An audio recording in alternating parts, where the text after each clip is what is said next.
అదే RTV app వార్తల్ని క్షణాల్లో చదివే అవకాశం ఉంటుంది. ఒక న్యూస్ పేపర్, ఒక టెలివిజన్ ఛానల్ మీ చేతుల్లో ఎప్పుడూ ఉంటాయి.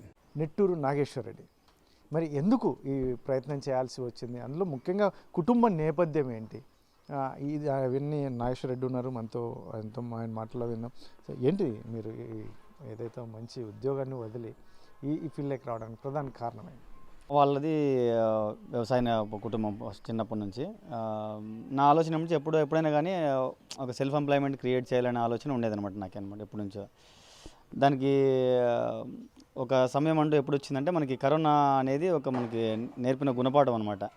అంటే మనం ఎప్పుడైనా ప్రైవేట్ జాబ్ అనేది ఎప్పటికైనా మనం ఏమంటారు దాన్ని, ఒకరి కింద పని చేస్తూ ఎప్పుడైనా మనం బయటికి రావాల్సిన సమయం వస్తుందని చెప్పేసి ఆ కరోనా టైంలో తీసుకున్న డెసిషనే ఈ డైరీ ఫామ్ స్టార్ట్ చేయడం జరిగింది అనమాట. మనకి చిన్నప్పటి నుంచి అయితే మనకు ఆలోచన లేదు పెట్టాలనేసి.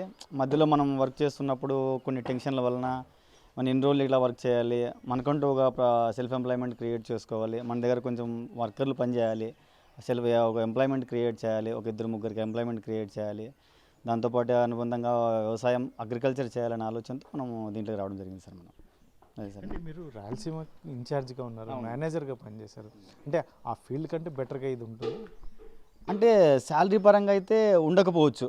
శాలరీ పరంగా ఎందుకంటే మనం ఇన్వెస్ట్మెంట్ లేకుండా వచ్చేది జాబ్ శాలరీ అనమాట. మనకి ఇన్వెస్ట్మెంట్ ఇక్కడ ఇన్వెస్ట్మెంట్తో కూడుకుని రిస్క్తో కూడుకున్నది అనమాట. ఇక్కడ మనం సెట్ అవుతామో లేదో తెలియదు, కానీ సెట్ చేసుకుంటామనే ధైర్యంతో మనం ఇక్కడ రావడం జరిగింది అనమాట. అంటే మనం వర్క్ పరంగా అయితే కొంచెం టెన్షన్ ఉంటాయి అనమాట. ఇక్కడ కూడా కొంచెం సెట్ చేసుకోవడానికి టైం పడుతుంది. ఇన్వెస్ట్మెంట్ చేసిన తర్వాత లేబర్స్ మన దగ్గర వర్క్ చేస్తారా చేయరా, ఇవన్నీ అన్నీ కూడుకునే ప్లస్లు మైనస్లు అన్నీ ఉన్నాయి ఇక్కడ. జాబ్ కూడా జాబ్తో కంపేర్ చేసుకుంటే ఇది చాలా బెటర్ అని అర్థమైపోయింది అనమాట. ఇప్పటికి స్టార్టింగ్లో పెట్టినప్పుడు మనకు అంత ఐడియా లేదు, కానీ ఇప్పుడు మన జాబ్తో కంపేర్ చేసుకుంటే చాలా బెటర్ అనమాట. శాలరీ పరంగా కూడా అక్కడ వచ్చే శాలరీ ఇక్కడ వచ్చే ఆదాయం మనం కంపేర్ చేసుకుంటే పీస్ఫుల్గా ఇక్కడ మనకు ఒక ఇద్దరు ముగ్గురికి ఉపాధి కల్పిస్తూ మనం అనుకున్న దానికంటే ఎక్కువ తీసుకుంటున్నాం అనమాట దీంట్లో ఇప్పుడు ప్రస్తుతానికి. అంటే ఇప్పుడు చాలా చోట్ల పాల కల్తీ అనేది మనం పెద్ద ఎత్తున వింటున్నాం. ఎందుకంటే చిన్న పిల్లల దగ్గర నుంచి వృద్ధుల వరకు ప్రతి ఒక్కరూ పాలను ఉపయోగించే పరిస్థితి. మళ్ళీ ఇటువంటి పరిస్థితి అటువంటి వరకు ఏం చెప్తారు? ఎందుకంటే మీరు మంచి ఉద్యోగం అక్కడైనా కూడా ఇక్కడ కూడా సంపాదించనే వచ్చేవారు, కానీ కాకపోతే బెటర్గా సమాజానికి మంచి పాలు ఇవ్వాలనే ఉద్దేశంతో మీరు చేస్తున్నటువంటి ఈ కార్యక్రమాన్ని, ఈ కల్తీ అంశం మీద ఏం చెప్తారు? అంటే నేను ఎప్పుడు జాబ్ చేసేటప్పుడు మా సుపీరియర్స్తో చెప్తుండేవాడిని. నేను పల్లెటూరులో ఏదైతే మంచి వాతావరణంలో ఉంటున్నానో, ఏదైతే మా ఇంట్లో పాలు తీసుకుంటున్నానో అలాంటి పాలే నేను కొంతమందికి అందించాలనే ఆలోచనతో మా సుపీరియర్స్ చెప్తూ ఉండేవాడిని అనమాట. అంటే ఇది స్టార్ట్ చేస్తాననే ఆలోచన అప్పుడు లేకపోయినా కూడా నేను చెప్తూ ఉండేవాడిని. అంటే మార్కెట్లో కొన్ని వీడియోలు మనం చూస్తున్నప్పుడు పలానా కొన్ని కల్తీ చేశారు, యూరియా కలిపారు పాలల్లో, ఇలాంటి వీడియోలు చూస్తున్నప్పుడు సుపీరియర్స్ నేను అంటున్నాయి ఇలా సమాజంలో కొంచెం ఇలా చేసి ఇబ్బంది పెడుతున్నారు అని నాకంటూ కొంచెమైనా నా తరపునైనా కొంచెమైనా సపోర్ట్ చేయాలనే ఆలోచనతో మనము అలా అనుకునేవాడిని అనమాట. అప్పుడు అనుకోకుండా మనం అన్ఎక్స్పెక్టెడ్గా స్టార్ట్ చేయాల్సిన అవసరం వచ్చిందనమాట. అది సార్.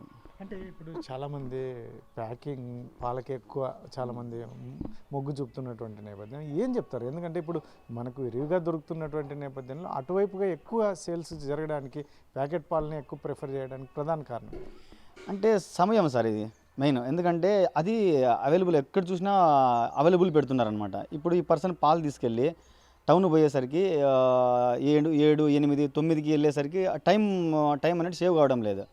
వాళ్ళు ఆఫీస్కి వెళ్ళడం తొందరగా, ప్యాకెట్ పాలు తొందరగా దొరుకుతాయి తీసుకొని వచ్చి చేసుకోవడము, అది ప్రిజర్వేటివ్స్ పెట్టుకోవడము, 2-3 రోజులు ఉంటాయి, రోజు ఎందుకు వెళ్ళాలి అనే ఆలోచనతో కస్టమర్ కూడా సమయానికి ఇది చేసుకుంటున్నాడు అనమాట. అంటే మనం ఆలోచించడంలో అది కల్తీ జరుగుతుందే అని ఆలోచన లేకుండా తీసేసుకుంటున్నాడు అనమాట. ఇప్పుడు కొంతమంది అవగాహన వస్తుంది అనమాట. ఇప్పుడు ఎక్కడికైనా నేను సపోజ్ ఇప్పుడు 1 లీటర్ పాలు కావాలని చాలామంది అడుగుతున్నాను. ఇంతకుముందు డాక్టర్స్కి దగ్గర వెళ్తేవాడిని కదా, చాలామంది డాక్టర్స్ నన్ను అడిగేవాళ్ళు, మీరు పల్లెటూరు నుంచి వస్తారు కదా, పాలు బాగుంటాయి, కల్తీ లేకుండా పోస్తారా మీరు అని చెప్పి. మనకు అప్పుడు సమయం లేక పోయలేకపోయినామంట. కొన్ని రోజులు స్టార్ట్ చేసాం, మధ్యలో కొన్ని పరిస్థితులు అనుకూలించకపోవడం వల్ల మనం స్టాప్ చేయడం జరిగింది. కరెక్ట్గా రెగ్యులర్ పాలు కల్తీ లేకుండా పోసేవాళ్ళు ఉంటే కస్టమర్ తీసుకుంటున్నారు ఇప్పుడు. అంటే కరెక్ట్ టయానికి అందించాలి వాళ్ళకి. ఆ టయానికి అందించలేకపోవడంలో కూడా వాళ్ళు బయట తీసుకోవాల్సి వస్తుంది అనుకుంటున్నాను నేను. దానికి ఆ కల్తీని అయితే మనం అరికట్టేకి చేయలేము, మన చేత అయితే ఏం కాదు.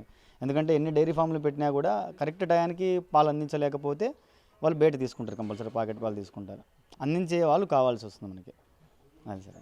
దాని మీద మీకు అవగాహన ఉందా? ఎందుకంటే ప్యాకెట్ పాలు ఎలా తయారవుతాయి, ఎందుకంటే ఎస్పెషల్ అవి చాలా రోజులు నిల్వ ఉన్నటువంటి నేపథ్యం. ఈ పాలు అయితే మాత్రం ఒకరోజు హాఫ్ డే కన్నా నిల్వ ఉండవు. దాని గురించి ఏం చెప్తారు? అంటే ఈ పాలు మనకి మార్నింగ్ నుంచి మధ్యాహ్నం లోపల ఈ పాలు అయితే ఒరిజినల్ అయితే చెడిపోతాయి సార్ మనకి. అవి ఎందుకంటే ప్రిజర్వేటివ్స్ చేస్తారనమాట. అది ఎలా చేస్తారనేది మనకు తెలియదు. దాంట్లో ఏం కెమికల్ కలుపుతారు, అన్ని రోజులు స్టోరేజ్ ఉండడానికి మ్యాక్సిమం నాకు తెలిసినంత వరకు 1 వీక్ వరకు స్టోరేజ్ ఉంటాయి. అవి ఫ్రిడ్జ్లో పెట్టుకొని చేసుకోవచ్చు అంటారు. మరి ఏం కలుపుతారు అనేది మనకు అవగాహన లేదు సార్. దాన్ని తాగడం వల్ల కూడా చాలామంది చెప్తూ ఉంటారు, ఏదైనా తాగకూడదు, ఇబ్బంది అవుతాయి పిల్లలకి, ఆ పాలు తాగకూడదు అని కూడా చెప్తూ ఉంటారు.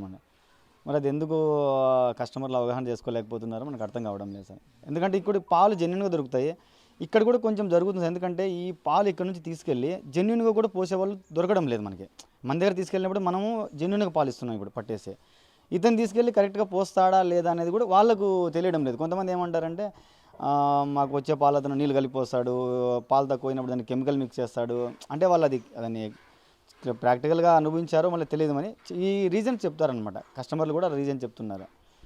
అది సార్. అంటే ఇప్పుడు మరొకటి ఉంది, కొంచెం ఈ పశువులకి ఎక్కువ పాలు ఇవ్వాలనో లేదంటే ఇంకోటి ఇంజెక్షన్స్ కూడా వాడతారు. దీని మీద ఏం చెప్తారు? లేదు సార్, అలాంటిది ఏమి లేదు. ఎందుకంటే మనం ప్రిఫరెన్స్ నేను ఎక్కడ ఇది వినలేదనమాట. కొంతమంది అంటుంటారు అది ఆవుల్లో ఏమన్నా జరుగుతుంది. ఆవులు కూడా నాకు తెలిసి మ్యాక్సిమం జరగదు సార్ అది.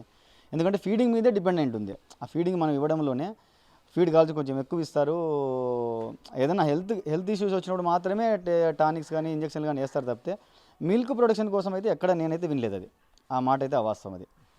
ఎందుకంటే డైరీ అనేది దానా మీద, మన మెయింటెనెన్స్ మీద, గేదె జాతి మీద పాలు డిపెండ్ అయి ఉంటుంది తప్పితే ఇంజక్షన్లు ఇస్తే పాలు ఎక్కువ ఇస్తాయి అనేది అయితే నేను వినలేదు సార్. అదేమంటే హెచ్ఎఫ్లో ఏమన్నా అలా జరిగిండొచ్చేమో తెలియదు మనకి. అది ఇంకా మీ దగ్గర పశువులు ఎన్ని ఉన్నాయి, మొత్తం ఫీడ్ ఏ రకంగా ఏమి ఇస్తారు మీరు? ఫీడర్స్ నేను మామూలుగా పచ్చిగడ్డి ఇస్తాను సార్. మనం సూపర్ నేపియర్ ఒకటి, పారాగడ్డి అని ఒకటి ఉంది. మధ్యలో మనకు తక్కువ వచ్చినప్పుడు వరిగడ్డి ఉంటుంది అనమాట. వరి వేస్తాం మనం అగ్రికల్చర్లో ఒక 5 ఎకరాలు అట్లా. ఆ వరిగడ్డి మనం వాడతాం. మామూలుగా ఇక్కడ ఈ దాన వచ్చేసరికి మనం పత్తి చెక్క, కందిచున్ని, మొక్కజొన్న వేస్తాం దానికోసం సపరేట్గా. ఆ మొక్కజొన్నలు మనం అమ్ముకోకుండా మన దగ్గర పెట్టుకుంటాం. ఆ మొక్కజొన్నల దాన కూడా మనం ఇస్తాం అనమాట. గేదె ఎన్ని పాలు ఇస్తుంది ఆ గేదెని బట్టి ఇన్ని కేజీలు అనేసి మనం క్యాలిక్యులేట్ చేసుకుని ఇస్తాం. మార్నింగ్ పాలు పిండిన తర్వాత ఒకసారి, ఈవినింగ్ పాలు పిండిన తర్వాత ఒకసారి దాన ఇస్తాం. మన మెయింటెనెన్స్ అంతే సార్. ఇప్పుడు అయితే ఫైనల్గా చెప్పండి, ఇప్పుడు ఆ జాబు వదిలేసి వచ్చిన నేపథ్యంలో మీరు సాటిస్ఫైగా ఉన్నారు ఇక్కడ, మరి తిరిగి మరి జాబ్కి వెళ్ళే అవకాశం ఉంది? 100% వెళ్ళండి సార్. ఇంక నేను దీన్ని డెవలప్మెంట్ చేసుకుంటూ వెళ్తాను తప్పితే నాకు నేను ఎంతవరకు చేయగలను అంతవరకు వెళ్తాను తప్పితే జాబ్కి అయితే వెళ్ళదలుచుకోలేదండి. ఎందుకంటే నేను హ్యాపీగా ఉన్నా. ఎందుకంటే నేను స్టార్టింగ్లో జాబు 8,000తో స్టార్ట్ అయిన చేయాలి. నేను 70,000తో రిజైన్ చేశాను కంపెనీలో. ఒక కంపెనీలో 70,000 రూపాయలు శాలరీ తీసుకుంటూ రిజైన్ చేశాను. ఇప్పుడు నేను హ్యాపీగా 40,000 రూపాయలు శాలరీలు ఇస్తున్నాను. ఇంకొక 40,000 రూపాయలు ఇవ్వడానికి నేను 40 కానీ 60 కానీ లేబర్స్కి ఇవ్వడానికి సిద్ధంగా ఉన్నా. ఇంకా మరి నేను జాబ్కి వెళ్ళే ఆలోచన అయితే లేదు. నేను ప్రశాంతంగా ఉన్నాను. ఇప్పుడు ఉపాధి క్రియేట్ చేసుకున్నాను. ఇంకా 10 మందికి ఉపాధి కల్పించాలని ఆలోచన ఉంటున్నా తప్పితే మళ్ళీ నేను వెళ్ళి ఒకరి కింద పని చేయాలని ఆలోచన అయితే నాకు ఎటువంటి పరిస్థితులు లేదు సార్. లేబర్ ఎక్కడి నుంచి? నేను బీహార్ నుంచి లేబర్ తెప్పించుకుంటాను సార్. ఇది నాగేశ్వర్ రెడ్డి చెప్తున్నటువంటి మొత్తం ఏదైతే మాత్రం ఫామ్ చూడవచ్చు. మరి బాగా నీట్గా ఎనుములను అయితే దాదాపు 20 దాకా పెట్టుకుని తను ఏదైతే ఉందో చేస్తున్నటువంటి ఉద్యోగంలో ఇబ్బందులు ఉంటాయి కానీ కాకపోతే ఇక్కడైతే మాత్రం ఒక ఎంప్లాయ్మెంట్ ఇవ్వచ్చు, అంతగా మనము సొంతంగా పనులు చేసుకోవచ్చు. అక్కడ వస్తున్నటువంటి శాలరీ కన్నా ఎక్కువగా మనం తీసుకోవచ్చు అనే ఉద్దేశంతో గతంలో స్టార్ట్ చేశాను. మొదట్లో కాస్త ఇబ్బందులు పడ్డాం, ఎందుకంటే అక్కడ కొంచెం అనుభవం లేక అంటే వర్కర్స్ వల్ల ఇటువంటివన్నీ కొంచెం ఇబ్బందులు ఏర్పడ్డాయి. కాకపోతే ప్రస్తుతం అయితే మాత్రం నేను సఫిషియెంట్గా ఉన్నాను, ఇక్కడ లేబర్కి శాలరీ ఇస్తున్నాను. కాబట్టి ఇటువంటి పరిస్థితుల్లో ఇంకా పెంచుకోవడానికి వీలైతే ఇంకా బెటర్గా చేయడానికి, ఇంకా ఎక్కువ ఎనుములు పెంచుకోవడానికి ఇటువంటివి నేను అవకాశం ఉంటే చూస్తాను తప్ప దీని నుంచి మరీ తిరిగి జాబ్కి వెళ్ళడం అనేది ఏమి ఉండదు. అయితే మాత్రం ఏదైతే ఉందో కల్తీ అనేది చాలా పెద్ద ఎత్తున చర్చ ఉన్నటువంటి నేపథ్యంలో ఇక్కడైతే మాత్రం మా దగ్గర ఒరిజినల్ పాలే ఇస్తున్నాం.